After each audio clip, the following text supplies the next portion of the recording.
الحمدللہ وحدہ والصلاة والسلام علی من لا نبی بعدہ اعوذ باللہ من الشیطان الرجیم وتوکل علی الحی الذی لا یموت وتوکل اور توکل کیجئے، بھروسہ کیجئے، اعتماد رکھیے علی الحی اس زندہ پر، الذی لا یموت جو نہیں مرے گا، وسبح اور تسبیح بیان کیجئے، بحمدہ اس کی حمد کے ساتھ، وکفا بہ اور کافی ہے وہ، بذنوب عبادہ اپنے بندوں کے گناہوں کی، خبیرا پوری خبر رکھنے والا۔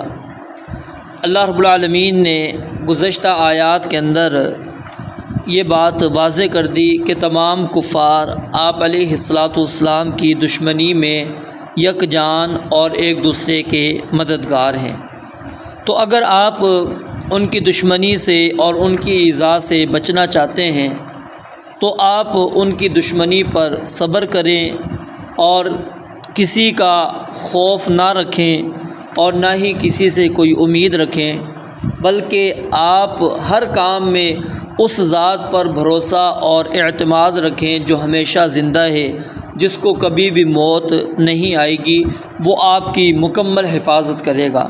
جیسا کہ اللہ تعالیٰ نے دوسری جگہ پر فرمایا، یا ایھا الرسول بلغ ما انزل الیک من ربک وان لم تفعل فما بلغت رسالتہ واللہ یعصمک من الناس۔ اے نبی علیہ السلام، آپ پہنچا دیجئے جو آپ کی طرف اتارا گیا ہے آپ کی رب کی طرف سے، وان لم تفعل اور اگر آپ نے ایسا نہیں کیا، فما بلغت رسالتہ تو جو اللہ تعالیٰ نے آپ کی ذمہ پیغام پہنچانا لگایا تھا وہ آپ نے لوگوں کو پیغام نہیں پہنچایا۔ واللہ یعصمک من الناس، اور جہاں تک آپ کا یہ تعلق ہے کہ جب آپ اللہ کا پیغام پہنچائیں گے وہ یقیناً آپ کو شاعر، جادوگر، کاہن کہیں گے، آپ کو ایذا دیں گے، آپ کو تکالیف دیں گے، آپ کو ہر قسم کی پریشانی سے دوچار کریں گے، تو آپ ان پریشانیوں سے پریشان نہ ہو۔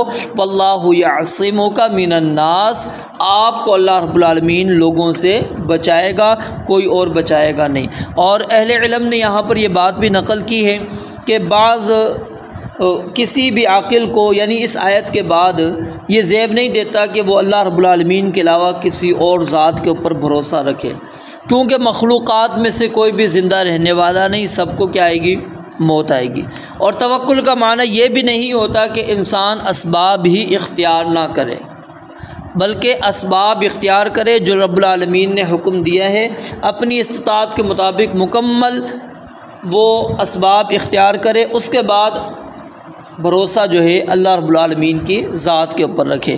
تو اس جملے کے اندر اللہ رب العالمین نے اپنی دو صفات بیان کر کے در حقیقت کفار مکہ، مشرکین مکہ پر آپ علیہ السلام نے چوٹ لگائی، اور صرف مشرکین مکہ نہیں بلکہ قیامت تک آنے والے مشرکین پر آپ اللہ تعالیٰ نے یہ چوٹ لگا دی کہ تم تو ایسی ہستیوں کی عبادت کرتے ہو کہ اور انہیں اپنا داتا اور دستگیر مانتے ہو جو نہ زندہ ہیں اور نہ موت سے محفوظ ہیں۔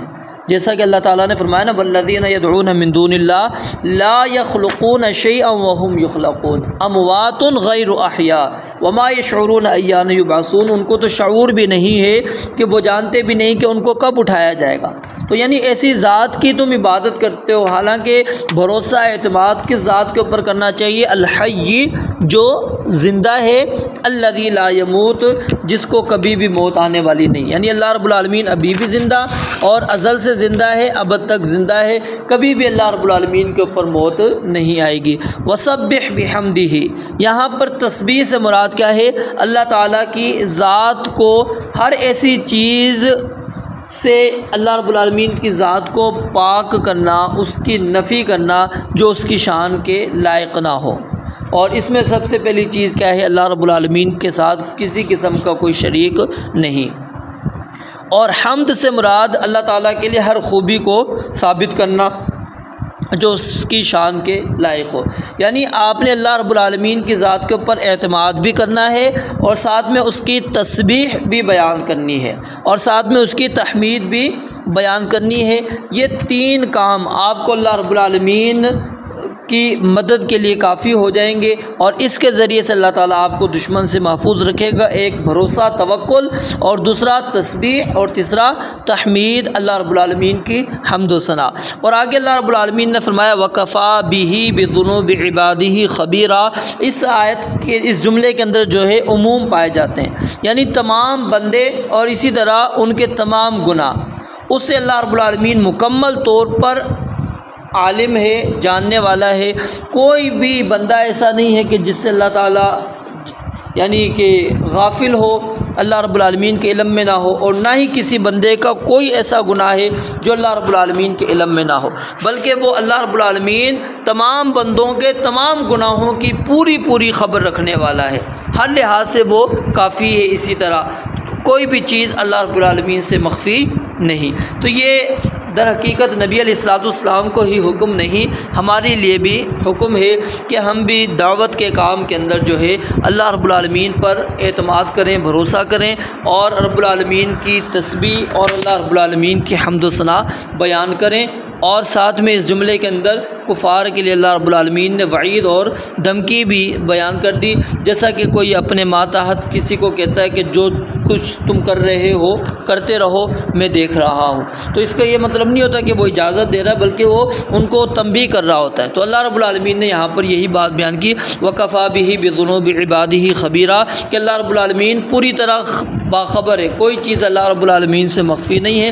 تمہاری ہر حرکت جو نبی مکرم علیہ السلام کے خلاف تم کرتے ہو، اللہ رب العالمین اس سے پوری طرح واقف ہے۔ رب العالمین سے دعا ہے اللہ تعالیٰ سمجھنے، عمل کرنے کی توفیق عطا فرمائے۔ وآخر دعوانا الحمد للہ رب العالمین۔